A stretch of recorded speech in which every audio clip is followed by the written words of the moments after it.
So hello, what's up mga ka-J-Vlog? Welcome ulit sa panibagong video, and for today's content is of course i-unbox natin yung medyo nagtitrending ngayon na entry-level smartphone, which is a Vivo Y21D. So tara, check na natin!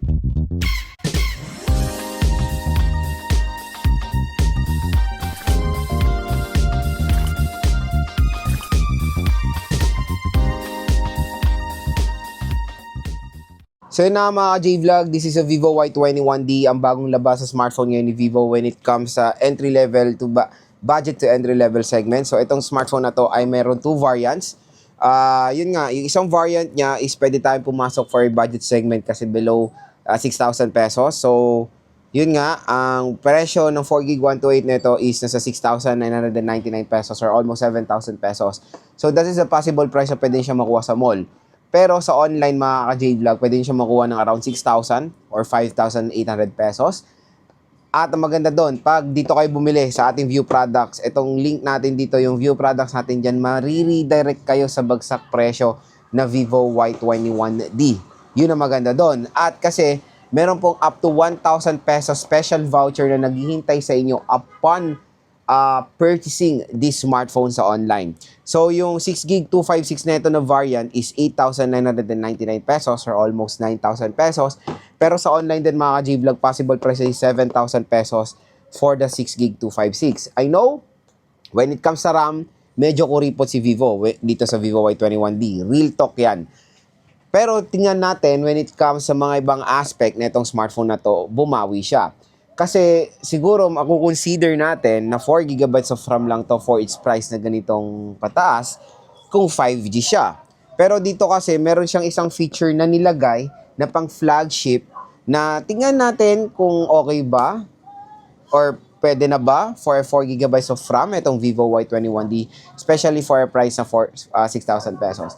Kasi usually, di ba, pag 6K is 6GB, 8GB, at maganda rin naman yung tinero ng specifications. Dito, basta tingnan natin kung balance ba yung specs na binigay ni Vivo sa Y21D. So, ang pinili nating color is medyo bago naman. At I think dalawang colors lang yung available sa online upon purchasing.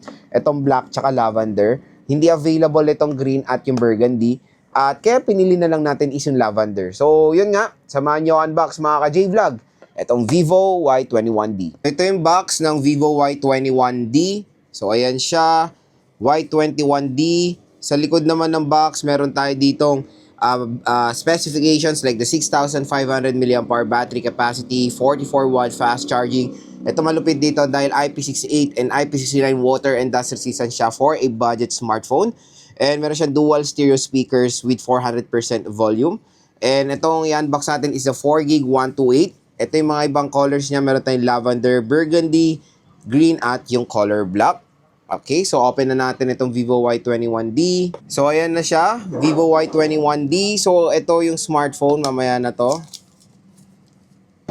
Yung color nga is lavender, yung napili natin para mas bago naman or medyo yung... Ito si Marin Jelly Case, present sa ating unboxing video. Okay, meron tayong warranty card. Quick start guide, fast charging na 44 watts. Ayan. And of course, yung Type-C cable and si Baby SIM eject tool. Ayan. So, si Baby SIM eject tool. So, lang naman yung content ng box. Very, very simple lang naman. Ayan. So, next, let's proceed to doon sa main event, yung smartphone itself, the Vivo Y21D. Tagayan natin yung plastic niya. And let's reveal yung kanyang gorgeous lavender color. So, in 3, 2, 1. Ayan. So, napaganda rin ha, in fairness nito.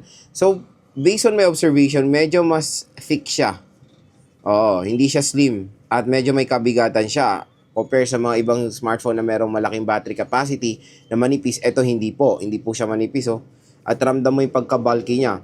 So, ayan siya. Ang ganda ng design in fairness. So, tingnan nyo pag tinitit nyo ng ganyan. And, it is IP68 and IP69 water and dust resistant. Ito yung legit na pwede po malublob sa tubig. To be honest, nakita ko na yung Honor X7D Nakita ko rin yung IP rating noon is IP65 pero mas minamarket ng Honor yun na nalulublob sa tubig. Pero on my own opinion, hindi po pwede malublob sa tubig ang Honor X7D dahil meron po yung IP65 water and dust resistant. Meaning, splash proof lang po yan. Ang pwede pong mga masubmerge, literal na pwedeng masubmerge sa tubig ng mga smartphone is yung mga ganito na merong IP68 or IP69 water and dust resistant. So, ayan siya. So, ito yung kanyang, sa right side, nandito yung power button and yung volume rocker, slash fingerprint scanner yan of course. Sa left side is yung SIM tray. Sa baba naman is the microphone, Type-C port at speaker grills. And towards your speakers to, I think dito yung isang speaker, titignan na lang natin. And sa bibili na itong Vivo Y21D, meron na siyang screen protector out of the box. So, open na natin itong smartphone na to.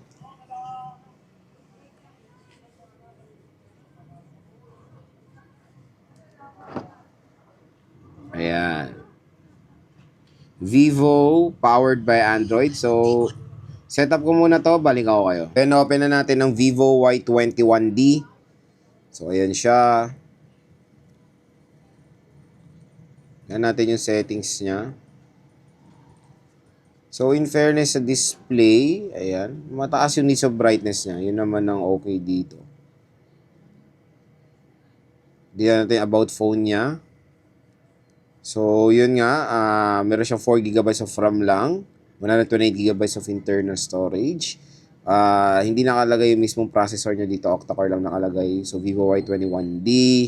So, let's check yung kanyang network, yung display. For the display, syempre, tingnan natin yung refresh rate niya. So, smart switch ang tawag nila, pero up to 90Hz screen refresh rate itong Vivo Y21D. Ayan siya mga idol. So, in fairness, when it comes sa needs of brightness, panalo naman dito sa Vivo Y21D. Pero, syempre, the sad part is HD plus 720p resolution siya. Pero, HD plus 720p resolution siya. For its price ngayon, pag nakuha nyo to ng sale price, below 6,000 pesos, very acceptable pa naman. Pero yung pinakamahal variant, 256 and 7K, I think, yun nga, medyo 50-50 tayo sa ganyang price when it comes sa HD plus 720p. Pero based on my observation naman sa display niya, maganda naman overall yung display na itong Vivo Y21D, even though HD plus 720p siya at IPS, kasi nagbo-boost lalo yung ganda ng quality ng display doon sa yung brightness niya. Kasi mataas yung brightness niyo, ganda. So yun mga ka-J-Vlog, next naman is gusto ko ibigay sa inyo yung overall first impression, hands-on ko na dito sa smartphone na to.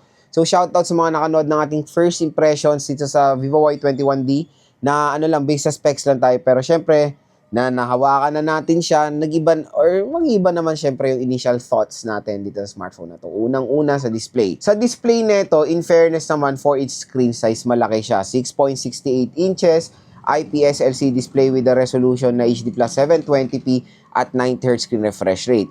So, yung budget segment nito na 4GB 128, pasok naman yung specs niyan for a budget smartphone, lalo na yung HD plus 720p. 90Hz, okay naman na yan eh. As long as yung smartphone, when scrolling smooth, okay na ako dyan. Pero syempre, yung mga ibang brands is naka 120Hz na sila. At finally, for a Vivo smartphone na meron ng punch hole display, di ba? Buti na lang na nagpa-punch hole na sila. Kasi ito, ang presyo nito nasa 8K, kaya talagang naka-punch hole. Pero kung consider mo yung price niya ngayon na below 6K, usually mga ibang Vivo smartphone is naka-notch. Ito, naka-punch hole na mga idol. So, okay na okay yan. Mas better ang viewing experience. Pero ito, nagulat ako nung in-unbox natin itong Vivo Y21D, yung needs of brightness niya ang taas. Para siyang nagpa-par na rin sa Oppo A5X, Oppo A5i, na mga matatasang needs of brightness. Ito rin, mataas din ang needs of brightness nitong Vivo Y21D. Napaka-solid mga ka-J-Vlog. Kaya even though na HD plus 720p ang kanyang resolution, yung kanyang needs of brightness, nagbo-boost pa dun sa quality ng display niya. So, okay na okay rin naman na kahit papano. Kaya, perfect din to i-recommend sa mga motor taxi riders natin or sa mga delivery riders natin kasi sila yung parating nasa direct sunlight, sila yung parating nasa outdoor. Kailangan nila ng smartphone na meron talagang mataas na display quality or display brightness. Next is, of course, yung kanyang operating system. Android 15, with Fantasia OS 15 naman na to. It's all goods. The chipset is medyo 50-50 ako or skeptical kasi ang chipset ito is the Unisoc 7225 chipset with an octa-core CPU, clock speed is 1.8 GHz, and sa GPU is Mali G52MP1. So, to be honest, mas better yung Unisoc 7250 with the GPU of Mali G57MP2 or MP1 ata yun. Pero mas better yon for me yung Unisoc 7250. 7225, na-try ko na tong chipset na to for a price na mas mababa. I think na-try ko to sa Itel smartphone, hindi ko ma-remember, pero na-try ko na siya. It's a budget chipset na dapat nasa range ng 4,000, mga ganyang ish lang. Pero kasi ito, medyo high yung price niya, tapos ganito yung nilagay na chipset. Mas better siguro kung nilagyan nila lang to ng MediaTek Helio G99, G100, Unisoc 7250, medyo acceptable pa for its price na 5K or 6K kasi yung Realme C71 ganun din eh. Pero yun lang naman mga ka-J-Vlog, the chipset is medyo magiging skeptical tayo kung isa kang consumer na naglalaro. Hindi ko marerecommend to for gamers out there. Syempre, when it comes sa chipset, medyo low specs yung chipset niya for gaming, for hardcore consumer. Hindi siya pwede for hardcore gaming. Pwede siya for mga casual things, casual gaming like ML, Honor of Kings, yung mga MOBA games, kayang-kayan, Matic. COD, kaya rin dito. Pero syempre, abangan nyo na lang ang ating game test din dito sa Vivo Y21D. Stay tuned lang mga idol dahil i-game test naman natin itong device na to. So, yun. Again, for yung kanyang pinakamataas na variant na 256-7225 chipset, medyo disappointing lang for me. Pero when it comes sa day-to-day tasks, it can handle naman yung 7225. Ayan, mga navigate, mga simpleng mga scroll sa social media, manonood kayo, okay naman. Next, sa camera, super excited din ako matry ito, 50 megapixel. And when it comes sa mga Vivo devices talaga, wala pa akong nakikitang Vivo smartphone na pangit ang camera, even sa mga budget smartphone. So, abangan nyo na lang din yung camera test natin or sa ating full review, itong Vivo Y21D. I think ito notification light to eh. Etong nasa likod na to, let's try. Or para ano ba to? Aura light ba to? Kasi meron siyang flash eh. Notification light siya. Ayan, umiilaw siya. Hindi ko ayan, umiilaw siya nung chinarge natin. So, it's a notification light naman, which is okay. Next mga ka-J-Vlog, yun nga yung speakers niya. Good thing na dual steer speakers to. At ang maganda doon, up to 400% volume ang pwede ma-provide nitong Vivo Y21D. Kaya pag naglalaro kayo dito, matik may enjoy nyo kasi mabibigyan kayo nito ng immersive sound for a budget or entry-level smartphone. Next, yung battery. Battery ang panghabol, ano rin natin dito, hatak natin sa Vivo Y21D, 6,500 mAh na removable battery with 44 watt fast charging. Tulad nga ng sinabi ko, maganda to i-recommend sa mga riders natin. Dahil hindi lang mataas ang brightness niya, makunat din ang battery capacity na mapoprovide netong smartphone na to. Tapos, yun nga, when it comes sa design, very premium looking. Diba? Very eye-catching. Very aesthetic, kumbaga. Pero yun nga, sana ni Vivo yung move ng mga ibang brands na malaki battery pero manipis. Ito kasi hindi to manipis. Medyo bulky siya. Ayan, no. At mararamdaman mo yung kabigatan niya compared dito sa Poco M7 na 7K ang battery nito. Pero mas magaan siya for me based on my observation. 7K battery to, 6.5. Mas magaan pa yung Poco M7. Yes, mas magaan pa siya. May case pa to ha. So yun, yun lang naman. Pag bibili kayo nito, expect nyo na may-feel nyo yung heaviness na itong smartphone na to. Next is yung kanyang ingress protection. Ito talaga yung parang mina-market ni Vivo dito. The Vivo Y21D is merong IP rating na 68 and 69 water and dust resistant na kasame niya ng protection ng tubig. Kasame niya ng protection ang iPhones and Samsung flagship devices. Yung mga yon, like this one, the iPhone 16 Pro Max is IP68 water and dust resistant.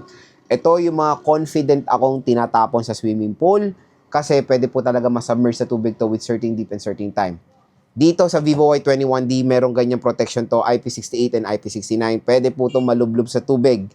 Yun ang maganda dito. Ito ang pinaka-advantage na itong smartphone na to sa lahat ng budget segment ngayon na merong IP64 and 65. Ito is IP68. Ito po yung mga certain kind of smartphone na pwede talagang malublob sa tubig with certain deep and certain time compare sa mga ibang smartphone brands na IP65, IP64, mina-market nila na pwede malublob sa tubig. Kahit i-search nyo yan hindi po pwede malublob sa tubig ang IP65, IP66 water and dust resistant. Splash proof lang po yan. Pwede lang yung matalsikan ng tubig with certain kind of pressure, yung mga talsik ng ulan, ganyan. Siguro accidental drop ng sobrang saglit, valid. Pero pag inilulublob mo, ginaganyan mo sa tubig, parang hindi yun appropriate pag ganun yung kanyang protection. Ito, confident ako na pwede ko to malublob sa tubig. Gagawin ko yan sa ating full review. So again mga ka-J-Vlog, ito po ang ating unboxing and hands-on dito sa Vivo Y21D. Kung interested kayo mag-purchase nito, i-click nyo na yung view products natin dahil mura at bagsak presyo lang itong smartphone na to. At may naghihintay po sa inyong special voucher na up to 1,000 pesos pag nag-checkout kayo nitong Vivo Y21D sa ating product link. So, check out na.